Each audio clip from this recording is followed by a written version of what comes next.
How do you deal with disappointment? How do you deal with things when they're not working out? When you have that discouragement, that disappointment, that fear, that doubt, that anxiety that creeps in because things are just not happening in your life. You're trying to create, you're trying to achieve, you're trying to bring something in your reality, but it's resisting or it's evading you, or for whatever reason, it just didn't happen.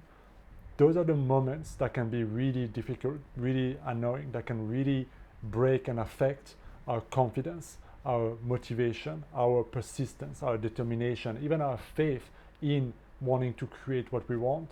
But those moments, unfortunately, are part of life. They're part of our experience and they are unavoidable.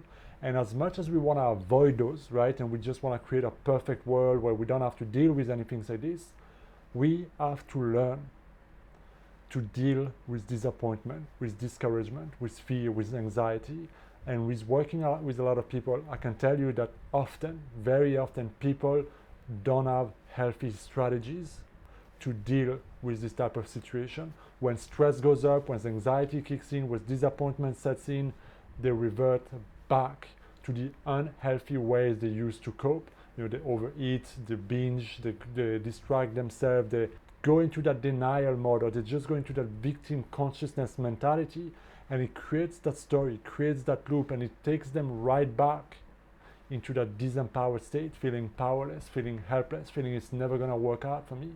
So in this video, I wanna give you tools, I wanna give you something very practical that you can do when you are faced with those situations, when life is hitting you in a certain way, it's not working for you in a certain way, so that you can start responding in a better way and keep on moving forward to create, to achieve, to bring what you want in your life, because it's possible.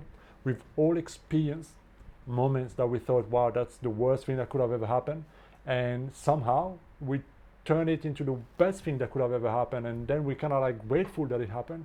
We've all have experienced those type of weird situation, right? And you look back and you like appreciate.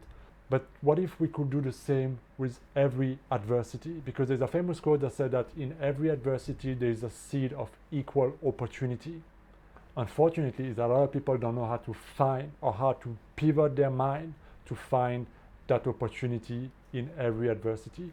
So there's really 4 things to consider, 4 things that are very important that I'm going to walk you through in order to help you in the future to handle any form of situations like this, okay? I want to keep it as practical and simple as possible. The first thing is the initial response, meaning the new shit hits the fan, it's happening, and you start to get angry or frustrated or afraid or doubtful. It just happened, right? And you get that emotional response. The first thing here is to accept that initial response, because part of being a human being is having those emotions, is having that anger, that frustration, that fear, that doubt. So I see a lot of people resisting. Oh, I should not feel this way, I shouldn't be angry, I shouldn't be afraid. And so when we resist those initial response, that initial emotion, what you resist persists and tends to intensify. Once you start to become afraid of something happening in your life or losing something even more, it starts to really affect you deeply, and you take it with you everywhere. So the more you resist the actual emotions that you face in the first time, the more it's going to intensify. And this can be dangerous, because the more you feel those negative emotions, the more your mind is going to create a story around what happened. And your mind is going to create a story no matter what. But if you linger in those negative emotions, if you resist them, the story is going to grow bigger in intensity. So you have what happened, and then your mind starts adding up a lot of layers. Oh, this is never working out for me, it's so fucked up, why is it happening like this, I didn't deserve that, it's the fault of all those people. I mean, you see what I mean? So you get all those added thoughts, all those added stories that often really make you feel like a victim, that often are meant to blame others or the environment or the situation for how it's affecting you in an unfair, unjust way.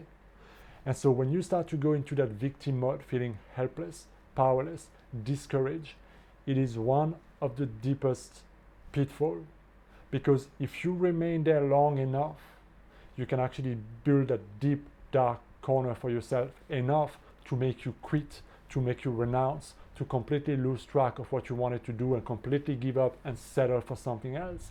And that's what a lot of people do. They try something, it doesn't work, they feel like a victim, boom, they settle. And so those two initial aspects, accepting the emotion that is there, and then going to be able to control the story, to notice what are the stories that my mind is creating, and to be able to control the story, the narrative, is extremely important. Because yes, you want to see the situation as it is, but you don't want to make it bigger than it is. So when you can accept the emotion, the frustration, the anxiety, feel it, right? Be present with it, it will start to dissolve. At some point, it will start to lessen in intensity, okay? And this will start to give you more control over the story. Because the next point here, the third aspect, is to help you control what you focus on. How do you actually pivot the situation and find that golden nugget of opportunity that can help you solve the situation, achieve what you want in your life? In order to do that, you're gonna need to start controlling what you focus on. A lot of people keep on focusing on what's not working, what they lost, what they feel will never happen, what is gone, or the betrayal, or the story they created. And so all of that is basically what they don't want. So all of their resource, all of their energy, all of their story, all of that mindset and attitude is focused on what they don't want to experience anymore. So if you want to find a solution, if you want to pivot that, if you want to turn it into an opportunity, at some point you're going to need to be able to shift your focus toward the solution, toward what you can do, what you can control, which is basically your thoughts, your feelings, your actions, decisions, behavior. But if you are remaining stuck in that initial fear or anger, and it's fueled by an incessant storytelling that your mind is creating, and then your focus is locked in place, you're gonna go deeper down the spiral. So as you stop resisting the emotion, you feel it, you let it be there, and you reject any form of victim thoughts. I refuse to be a victim, so I'm gonna control the story that my mind is creating. I'm gonna see what is, but I'm not gonna make it bigger than it is. And then I'm gonna start to focus on what I want. And the best way to shift your focus is by asking you powerful questions.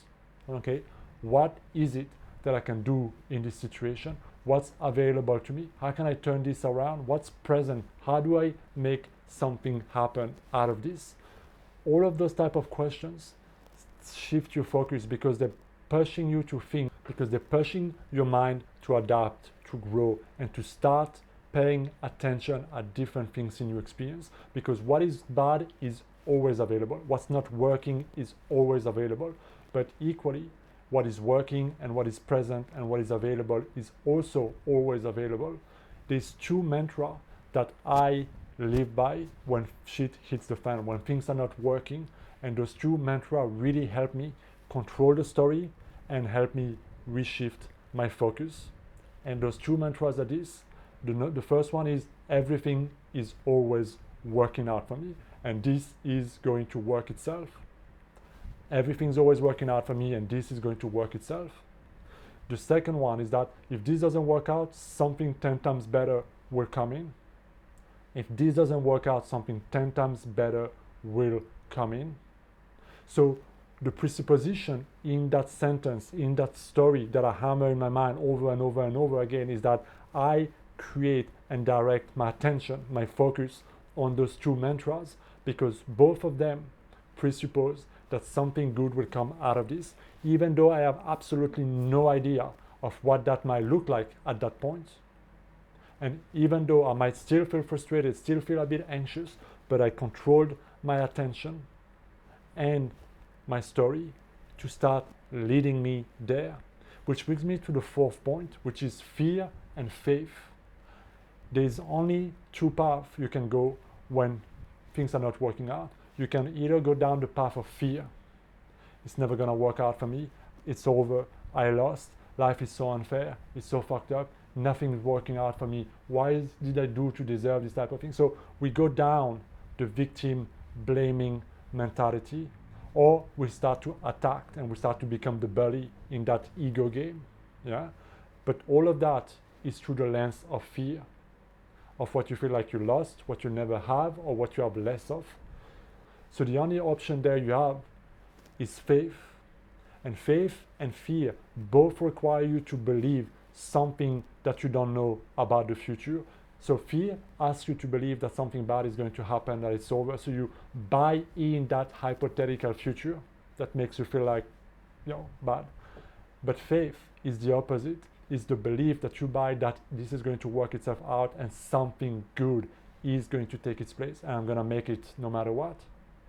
Both of them have absolutely no guarantee, because the future holds no guarantee for nobody, but it's where you give your attention and the story that you create that can create the certainty, the belief in either way. And so if you want to start to turn your failure or setbacks or disappointment into opportunity, into a trampoline for something greater, until you apply those strategies and you learn to not let those emotions and that resistance get the best of you and not let your mind run wild. And that's why those 4 steps are very important to help you navigate those moments, to help you turn something into something greater. But it all starts really in you. It's all really a mind game. And it's a mind game that you have to be on top of, because otherwise you can easily end up in some really dark corners in your mind. So to recap those 4 things, at first, accept the emotion that happened. Don't resist it. Allow yourself to experience everything that you have to experience at first. This will really help you melt away the emotional intensity. 2, control the story. Okay, don't allow yourself to go and sit in the victim mentality chair. 3, control what you focus on. Either ask yourself good questions or hammer a certain mantra or an affirmation that can really help you move, control the narrative, control the story and your focus. And finally, you have to choose between faith and fear. And remember the saying, you have to walk by faith and not by sight. So even though you don't know how it's going to happen, even though you cannot see it yet, you have the ability and the power to create even the most amazing things. And so I hope that these 4 steps are helpful, guys. Let me know what you think down in the comments. As always, thank you for watching this video, and make sure you hit that subscribe button if you want to see more of this type of videos. I'll see you next time. Be well.